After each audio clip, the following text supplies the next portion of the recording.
Katie, do we have a quorum? Yes, sir, we do. I'm sorry, I could not hear.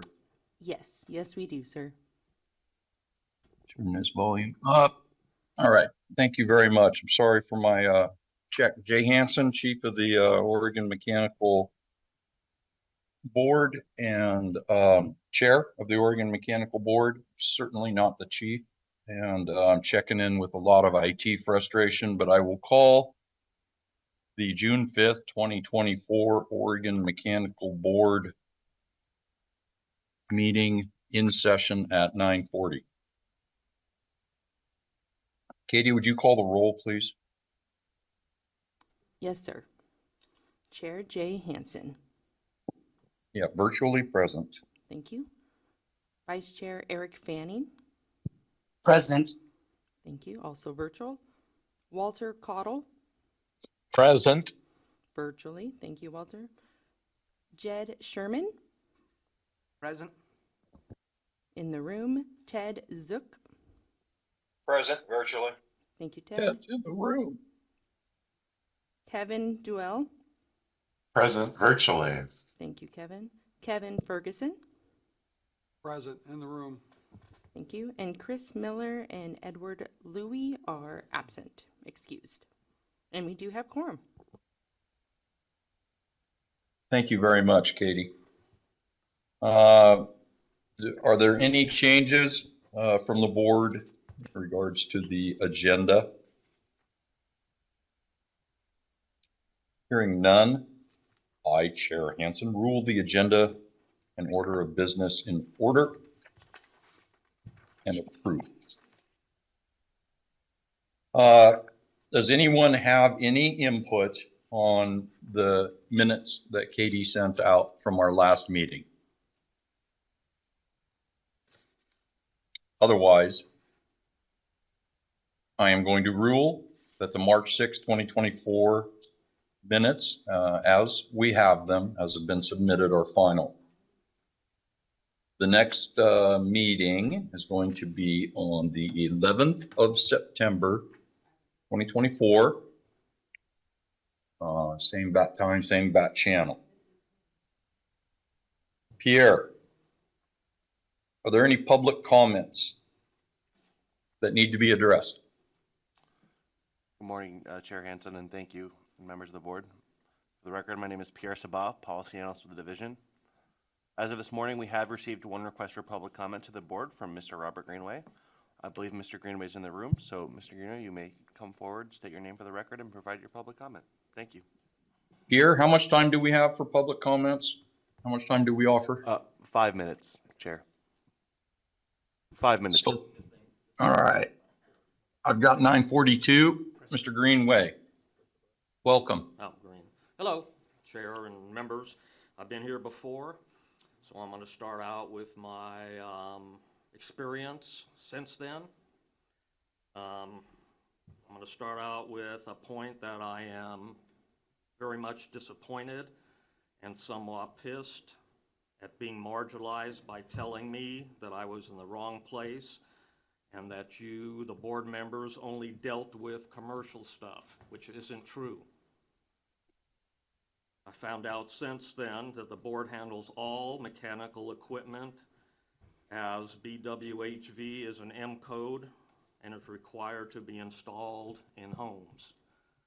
So I spent a lot of time going around in circles, going to other people when I should have been with the board and the whole time. You did listen to my comments. He was talking about the minutes. I didn't say anything because I didn't think I was supposed to barge in, but the minutes are a little bit wrong. During the public comments, I read what they put down, what I said, and some of the things that they said that I said I didn't. It said that you guys, or that the code 1504.5 should not be enforced. I didn't say it shouldn't be enforced. I said it can't be enforced because of the lack of procedure and the way that it's written. And also, I did not say that there was no device in measuring, there was no kind of device that there was for measuring CFM. I just said that the inspectors, when I called them and met with them, did not have such devices. I mean, inspectors have devices to check voltage and water pressure and stuff like that, but they don't have anything to check that. Mr. Greenway, if I could interrupt, I hear that you felt marginalized and that you are upset in how this board treated you. We do have specifically a residential board for residential application of building code. And I would like to ask you what specifically, if you could be succinct and specifically what you want us to do. Two things. One thing I don't think you can, or two things. One thing I don't think you can do, because in checking into it, I think it has more to do with inspection and the DCB, the BCD, which you guys, I guess, I found out are more separate from that.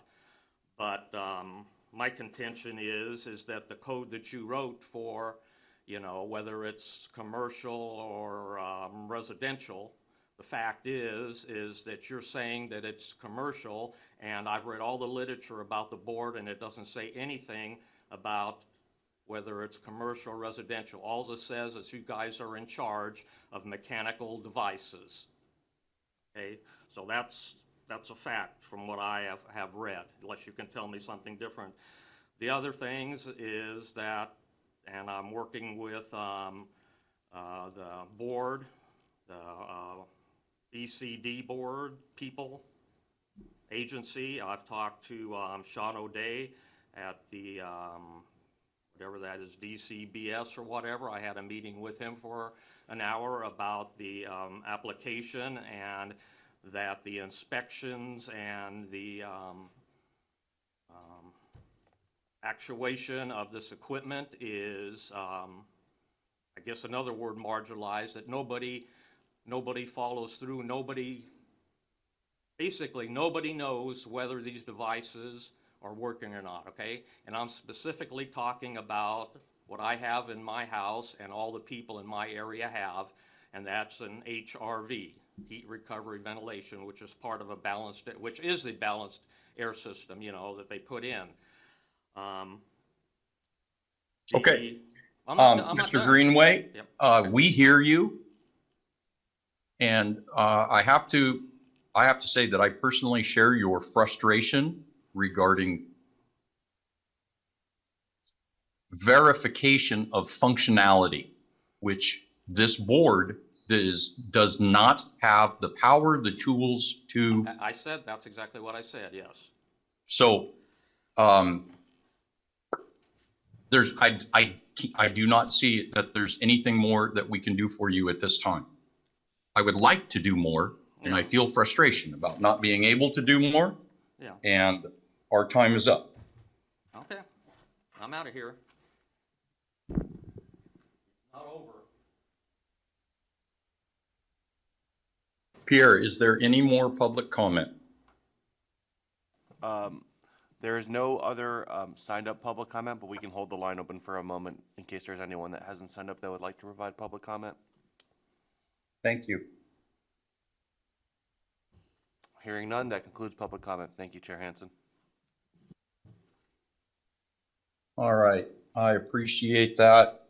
Okay, I'm going to read a short statement, and we're going to change all of our Zoom settings.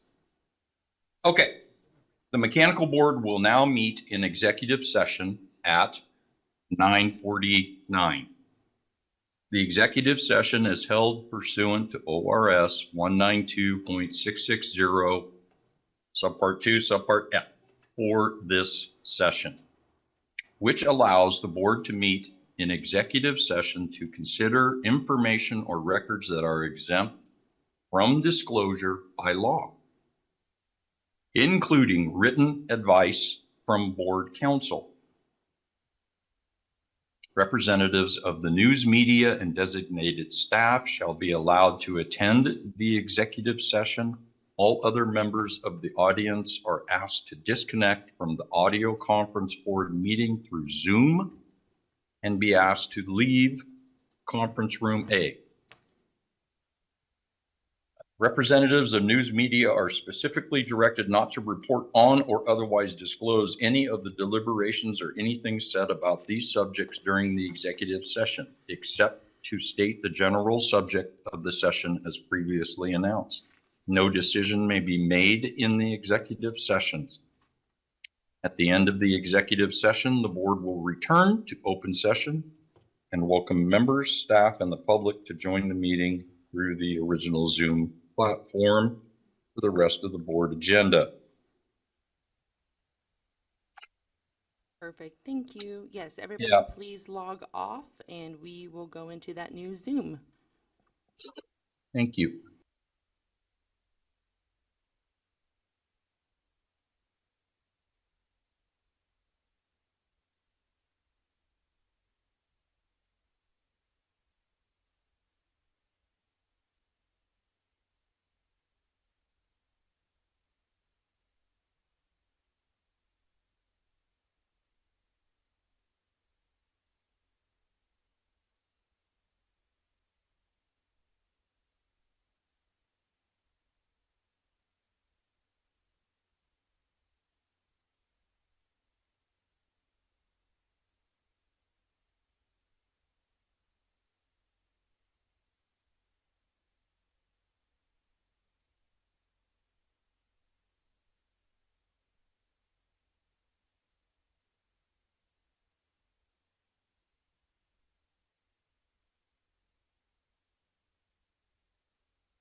The time is now 10:36. The board has concluded the executive session and will now re-enter the public meeting. No decisions were made and no votes were taken outside of our public meeting during the executive session. Katie, would you please take the roll? Yes, sir. Chair Jay Hansen, Virtually present. Vice Chair Eric Fanning, Virtually present. Walter Caudle, Virtually present. Jed Sherman, Here in the room. Ted Zook, Present virtually. Kevin Duell, Virtually present. Kevin Ferguson. Present in the room. Yes, we have quorum. Thank you, Katie. We're moving on to section 4, reports and updates. Chief Heizer, would you discuss anything new that's been going on Thank you, Chair with Hansen. with the division, please? Yep. Thank you, Chair Hansen and board members. Mark Heizer with Building Codes Division with a mechanical and other areas program update. A few items that are happening are we're currently working on some additional things that are more focused on residential for energy compliance and assistance training, as well as work on some additional technical bulletins to help all customers out when they come in for permit. We are looking at a little update on the energy side. October 1st is looking like the date for the beginning of the 2024 energy code using 90.1 2022. Also, we are currently diving in on tracking the new federal refrigerant rules that I am certain a lot of industry is interested in. That may be a future open discussion topic to see how that affects us as we go through adoption and also its interaction with the structural code and life safety issues. Other than that, those were the big items we wanted to bring up today, and if there are any other questions from the board, be happy to take them. Any questions? That new refrigerant is going to throw some curveballs to us. There'll be a lively discussion forthcoming. Moving on to section B of agenda item 4. Richard Donovan. Is Richard in the room? Looks like he is. He has sat down. Richard, would you give us an exciting and informational legislative update, please? Chair Hansen, members of the board, I'm Richard Donovan. I'm a senior policy advisor and the legislative coordinator for the division. So I have your exciting 2024 legislative update. I'm going to do my best. For context, this was a short legislative session that occurred. It occurred from the beginning of February to the beginning of March. In Oregon, we have a short, long model for legislative sessions. So next year, there will be a long session that will last 5.5 or 6 months. The expression is short sessions are for fixing, long sessions are for doing. So as much as I would like to inject some excitement, this is actually a pretty tame legislative session, which in a lot of ways is I think, good. In your packet today, there are 3 bills contained within a short legislative update from the session. There were a couple hundred bills filed. The vast majority of them didn't pertain to the division or the work of this board at all. There's 2 that I'm going to talk about specifically. I'm going to leave the 3rd for Todd to follow up with on the next agenda item.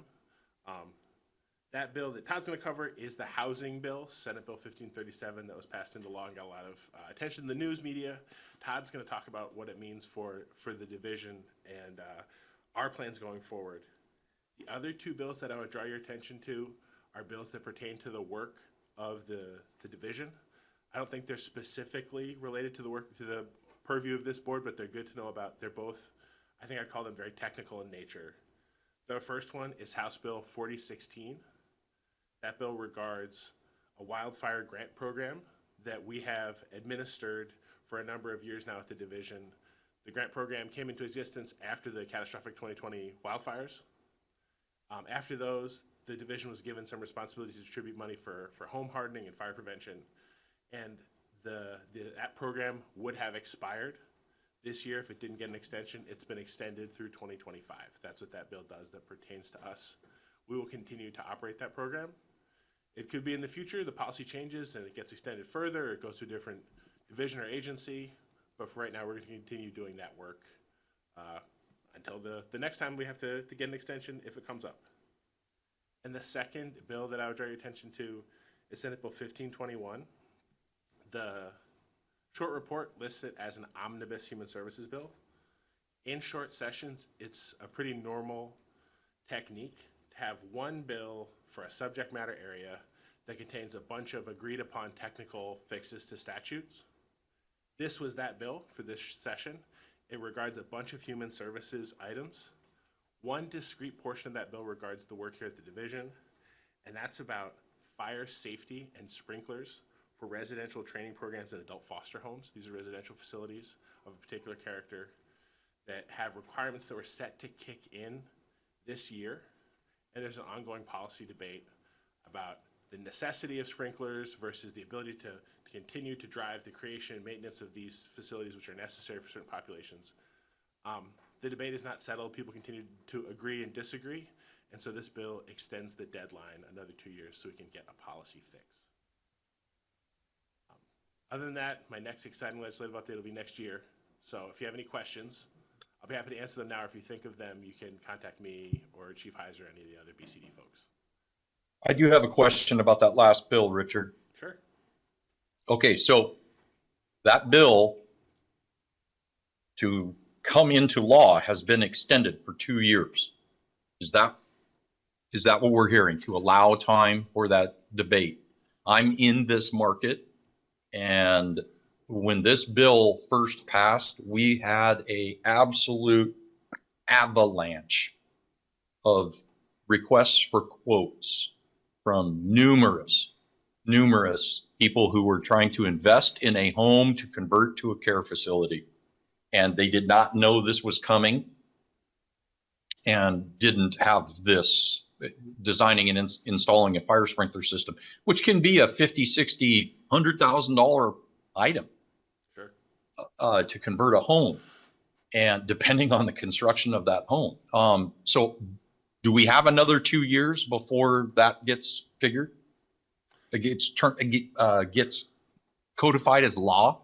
Is that correct? Is that what I understand? Yeah, Mr. Chair, this bill, which has been enacted, has been signed by the governor, extends the deadline a further 2 years. So the status quo will persist through 2026. Okay, thank you. You're welcome. Any other questions? Just a point of order. I can barely hear the mechanical boardroom audio. I don't know if is that true just for me, or is that everybody else too? I was able to hear Richard just fine myself. Okay. I'll just turn the volume up. It just seems a bit muted. It's audible, but it's a little bit of a struggle to hear. I will say that Katie is now giving me the look like she's going to check it out. So maybe it'll improve. Cool. Thank you. Excellent. All right. If there are no other questions, seeing none, we will move on to section 5, communications, or agenda item 5. And I have that we will be visited by Alana with a communication, but that is not Alana. So did I hear Todd? Is that correct? Yes, good morning, Chair. For the record, Todd Smith, Policy and Technical Services Manager for the division. Alana is traveling today and was unable to make the meeting, so I am pinch hitting for her. Excellent. Yeah, I'm here to talk to you about the HAPO. As Richard had just talked about, there was a bill that passed in the last session for the ongoing work that the governor and the legislature are doing to try to address the housing issues here in the state. And one of the provisions in that bill was the creation of the Housing Accountability and Production Office. This is a joint office that'll be created through interagency agreement between us at BCD and the Department of Land Conservation and Development, DLCD. So the joint office is not going to be a physical office, but it's kind of working together between our agencies to help answer questions and navigate housing creation in the state. And the intention is to kind of provide a one-stop shop for development and construction questions on these housing development issues, so you can pick up the phone, call HAPO, don't have to worry about trying to figure out which agency is in charge of what bits of it, and we will help navigate people to the right answer and get them the answers and hopefully resolve the issues in a timely manner for them to keep these things moving. In support of our work here at the division on that, we've created a new section. It's the Housing and Building Safety section. Chief Rocco, who is our structural program chief, has taken on added responsibility as the manager of that section now. So they're going to be doing the primary interfacing with DLCD and running the HAPO side of our office. Again, the intention is not to have our service levels go down in any way. It's to expand our ability to help people with more of the development process. So even if we are not the exact right agency to talk to about, say, a land use issue or a zoning issue, we are the right people to call anyway, because we can help get you in touch with the correct people, and will navigate you to that answer and help you through the system. I'm happy to talk more about it as more things happen. We're still in the setup phase, so there will be more to talk about in the future, but as more things happen, we'll keep the board updated, and as anything may impact the board, we'll bring that to you as well. Thank you, Todd. Ted, I see a question. Yeah, I have actually a lot of opinions, but I'll keep most of them to myself. May seem strange coming from a regulatory agency, being a building official, but I know the history of how this bill came about, and BCD being stuck with DLCD to enforce regulations and give clarification is concerning to me. Having DLCD as a partner on some enforcement things that may bleed over into the building side of things, that's my politically correct commentary part of that. So the question part of it is, what is that enforcement mechanism going to look like? Because as I understand it, people can call and complain and say that regulations aren't being enforced properly. And at this point, it would normally just go to BCD to have that worked out. Having DLCD as a partner in the Housing Accountability Production Office seems to me to be adding another layer of bureaucracy and going against the intentions of actually making things go faster by slowing them down with another layer of bureaucracy.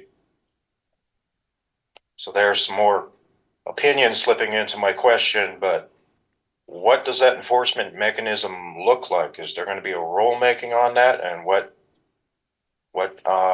authority will the accountability production office have over both contractors and regulatory agencies? Thank you for the question. It's a really good question and astute. I will do my best to answer what exists currently, and as I said, this is still kind of being rolled out and put together, so some things may be changing, and as you mentioned, rulemaking. From the BCD side of things, there should be no change. We did not get any additional enforcement ability or authority. The bill also defines a set of laws that they call housing laws and are split between laws that are within the purview of DLCD and then the statutes that are within the purview of BCD, and tries to keep those separated out. So BCD will not be getting and does not have any authority over any of the land use or zoning development laws that DLCD currently oversees. DLCD is getting some additional enforcement power through this bill. I can't speak totally to what those enforcement powers will look like and what they will do. Like I said, that's kind of what they're setting up and figuring out right now. But the converse of that is also DLCD does not get any authority over BCD regulations or laws or codes or board authority. So that isn't changing either. The statute is trying to create a pretty bright line between those two different areas. Like I said, we at BCD already have authority and enforcement power, so that wasn't changing. The intent was really to kind of give DLCD additional enforcement power, and what that looks like from their end, we'll be going through the rulemaking process and as they set this up and what that's going to look like. But that's about the best I can answer from the DLCD point of view for right now, but I can look into it more if you'd like. Thank you for that. There was the whole melding of rules into housing laws. So may the force be with you. I wish you luck. Thank you.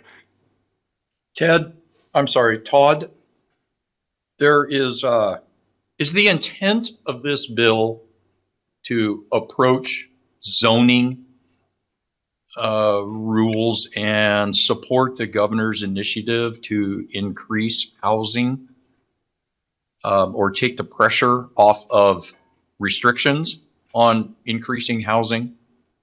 Is that ultimately the thought behind that bill? Yeah, thank you for the question, Chair Hansen. The intent is to increase housing, and part of the thought process that went into the bill was that additional authority from DLC to make sure the current land use laws are being followed properly would make it easier to have more development happen and ultimately create more units. That is kind of the intent and why the enforcement power is going over to DLCD for some of these laws that are in those housing laws definition. All right. Okay. Thank you very much. Any other questions for Todd? All right. Thank you, Todd. Thank you. We have no appeals and we have no unfinished business on our agenda. So we will move on to agenda item 8, which is new business. And this is a motionable action. And we would like to have Pierre and Mark available to talk about this. Pierre, could you introduce this item, please? Thank you, Chair Hansen, members of the board. For the record, my name is Pierre Sabat, Policy Analyst with the division. At our mechanical board meeting on March 6th of 2024, the board approved the timeline for the 2025 Oregon Mechanical Specialty Code. As part of this timeline, the division, issued a solicitation for individuals interested in participating in the code review committee. That solicitation went out on April 11th, 2024. The solicitation period was extended and officially closed on May 12th, 2024. The division recommends a committee of about 5 to 7 members. We received 8 applications from interested parties with a variety of backgrounds and experience. Today, the board has the authority to select or not select individuals to represent on this committee. I just ask that through this discussion deliberation, when we are done selecting committee members, to list all of the members that we are appointing to the committee for the record, and then supporting that with a motion and vote. Thank you, Chair Hansen. All right. Mark, do you have anything to comment on? Because I think we have some directive, but.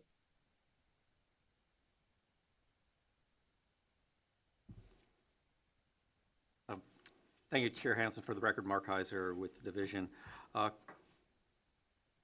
What you have before you are 8 names. We have representatives from contracting, consulting, utility service, and then 5 persons from who are building officials, mechanical inspectors, and that probably would be more than would be necessary from that end for the committee. It would be looking to have, how the board would like to have for this, but it looks like probably would be good to have between either 5 or 7 members recommended for the committee, and if there are any board members who would be interested, we want to make, that's up for discussion here today as well. Again, all board members can participate in follow the process and can provide input. Of course, we do have to remember not to get to quorum or have side discussions, of course, as from today's little reminder that we had. So with that, I'd like to turn it back over, and I see there are a couple of hands up. So thank you. I don't know who was first. I did not pay attention to my screen, so please excuse if any offense is given or is experienced, but we will start with Ted. And muting myself is helpful. So I kind of agree with some of Mark's comments. I was just going to make some observations. The very first one,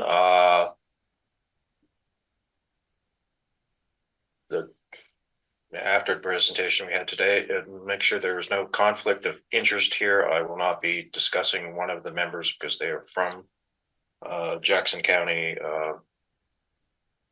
asked for participation, and I recommended that maybe apply here. So I won't speak any more to that. But there's industry that is on here, and then there are 5 from the regulatory inspection.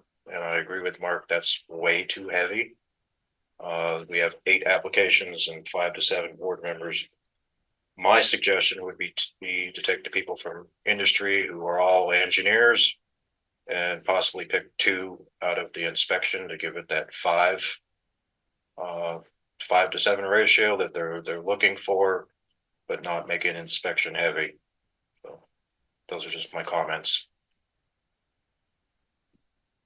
Thank you, Ted. Kevin.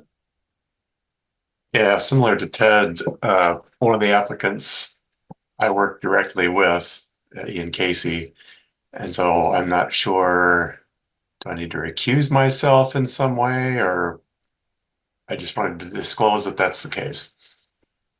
Chair Hansen, Pierce Boff for the record. Kevin, you are totally fine. Ted, you are also fine. We are not violating any laws, to my knowledge, despite what we discussed earlier in the exec session. Okay, thank you.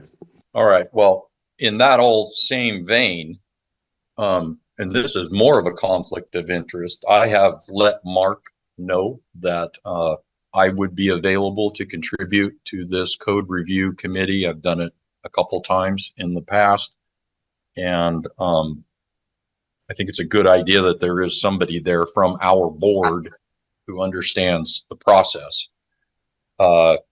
So I guess I can't comment on myself any further, and probably shouldn't even be on this call from here on out.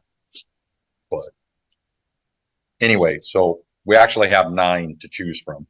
So since we were given a green light to comment, I'll comment. I think you're a good guy, and I think it's a good choice to have somebody from the board. So I was fully support that. Yeah. For the record, Pierre Sabal, Policy Analyst with the Division. We can have board members participate on the committee. What we don't want is a quorum of board members on the committee. So, Jay, you would be okay to represent on the committee. We just don't want a quorum issue. So I just wanted to get that out there. Right. And another question is, does a board member on the committee count as that 5 to 7, or are they ex officio? How does that stack up? Thank you for the question, Kevin. Yeah, they officially on the committee, if we appoint a member, yes, they would count as one of the numbers. Other board members, if you're not on the committee, can still come and participate, and with quorum, as long as we're not pushing quorum. But you can also attend and watch even if you don't participate. So the board is encouraged to participate, but we just don't want a potential quorum of board members on the committee, if that makes sense.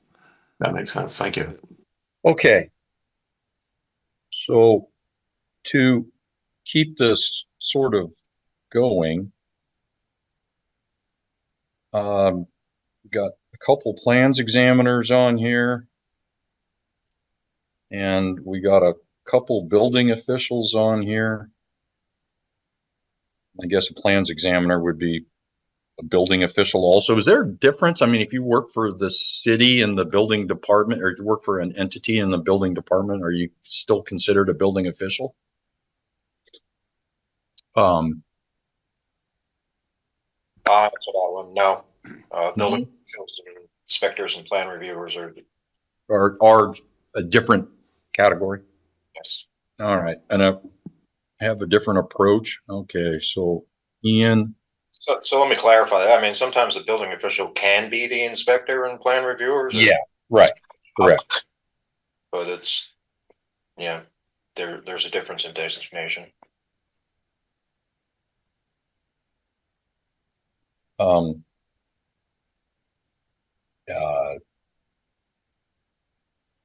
So I might float just for initial that we consider Mark Bangma of Jackson County, Bangma, if I'm pronouncing that correctly. James Brady, the trying to retire president of Arctic to represent the industry, contractors. Ian Casey, consulting engineer with Northwest Natural, and Tim Ellie. He's an engineer with VIII. I've worked with Tim. Tim's pretty sharp. And John Rodriguez, a building official from Lincoln County. And the only reason I pick him is because I like to spend time in Lincoln City. And then I'd throw myself on that, and that gives us 6. We need one more. Is that correct? We need to have an odd number.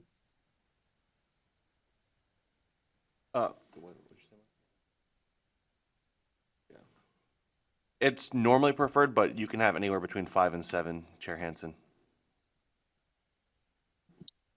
I throw that list out there because I'm hoping we're catching a complete range. Got some plans examiners, we got building officials, we got a couple engineers, we got a utility, we got a board member, we got a contractor. Does that seem reasonable?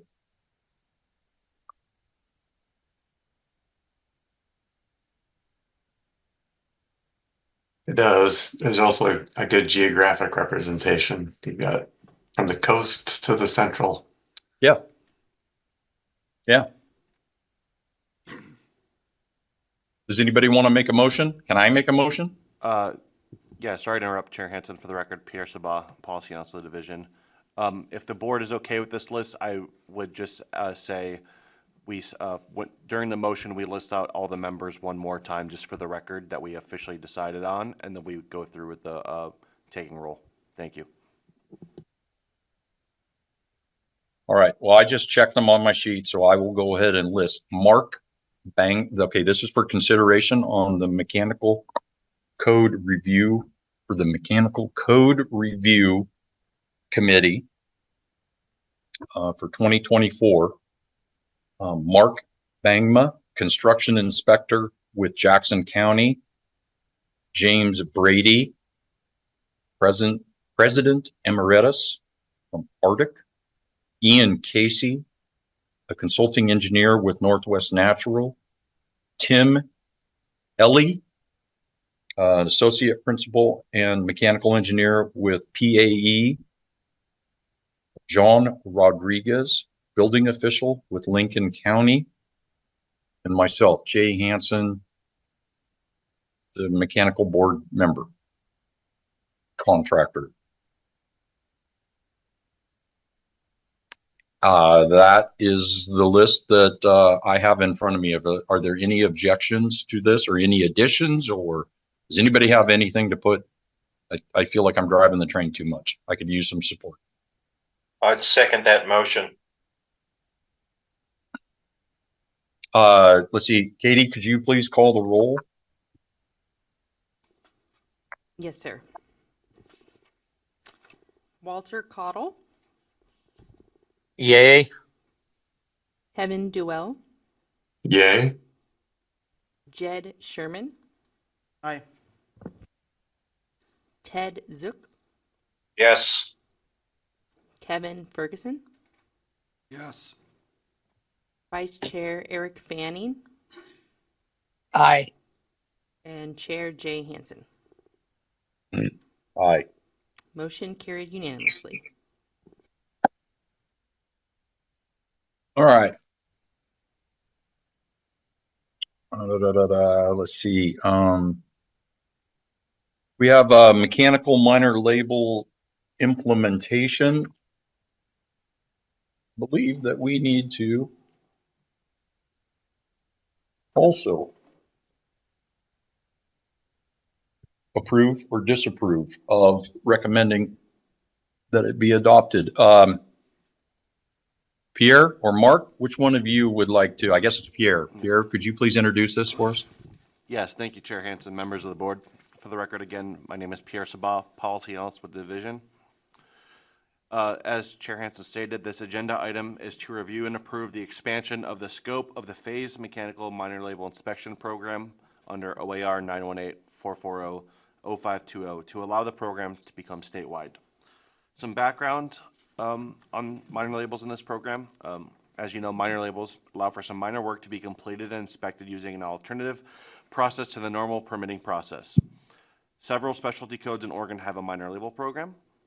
As of October of 2020, the division had piloted a mechanical minor label permitting program in select jurisdictions. Afterward, the division had adopted this under OAR 918-440-0520, which created the phased mechanical minor label inspection program. That program had gone into effect on October 1st, 2021. And under that program, contractors in participating jurisdictions were able to purchase mechanical minor labels to cover certain minor repairs and installations covered by the Oregon Mechanical Specialty Code and the mechanical provisions of the Oregon Residential Specialty Code. The purpose of the update to this rule is to expand this program to allow it to go statewide. A rulemaking advisory committee for this update to this rule was held on March 26, 2024, which welcomed feedback and discussion on the proposed rule change. Afterward, a public rulemaking hearing was held a couple of weeks ago on May 21st, 2024. The division is recommending that the board approve the expansion of the scope of the phase of the mechanical minor label inspection program, which would go into effect on July 1, 2024. A motion will be needed for this item, examples of which are in your board packet. Thank you, Chair. All right. Do we have any discussion?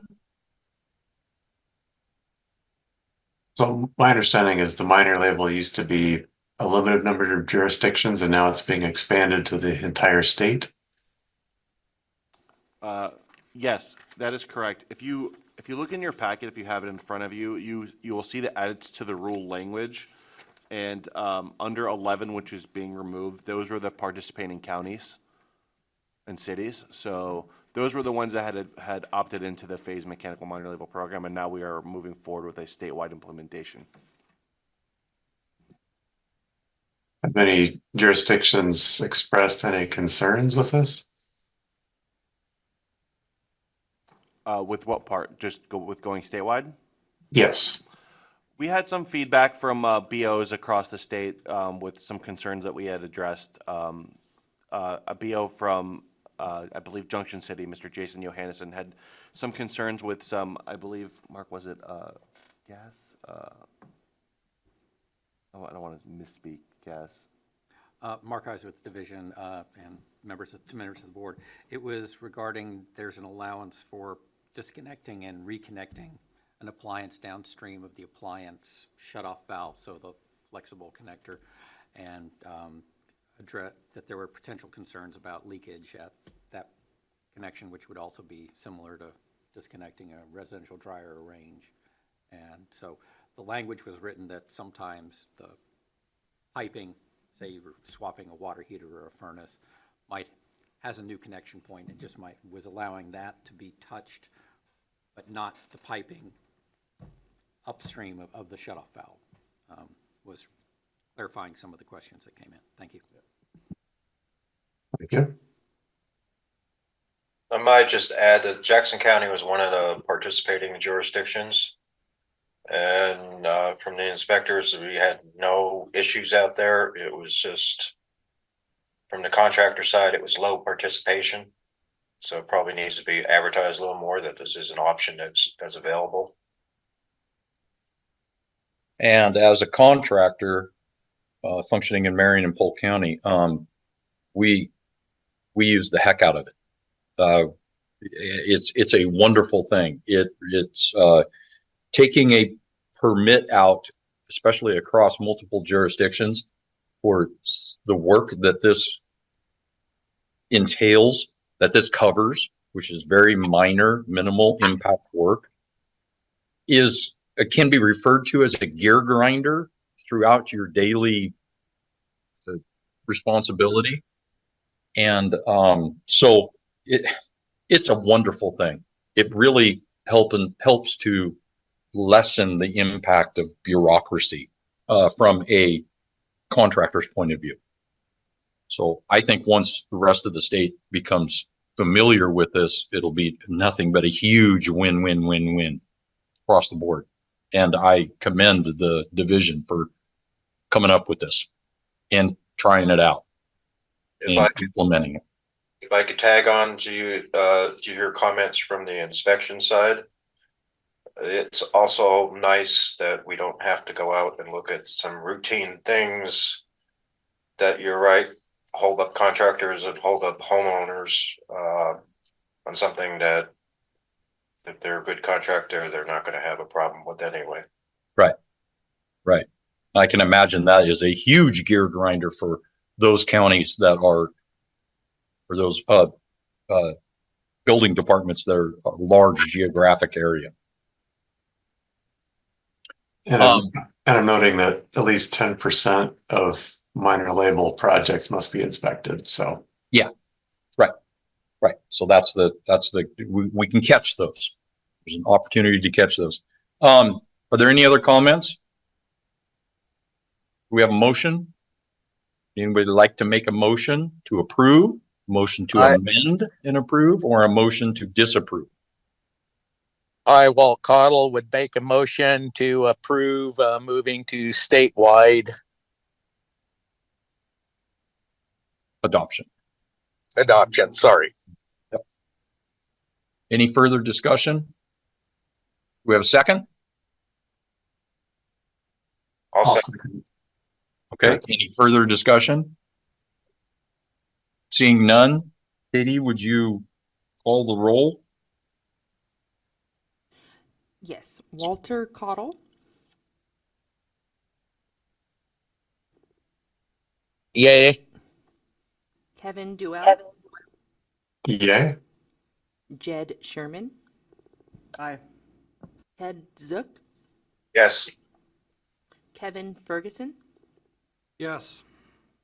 Eric Fanning, Vice Chair. Aye. And Chair Jay Hansen. Aye. The motion carried unanimously. Thank you. Announcements. We're moving along here. We do not have any announcements in front of us. Does any board member have any announcements that they would like to make? Seeing none, I am going to move to adjourn this meeting, the June 5th meeting of the Oregon State Mechanical Board in 2024 at 11:15. And I thank you all.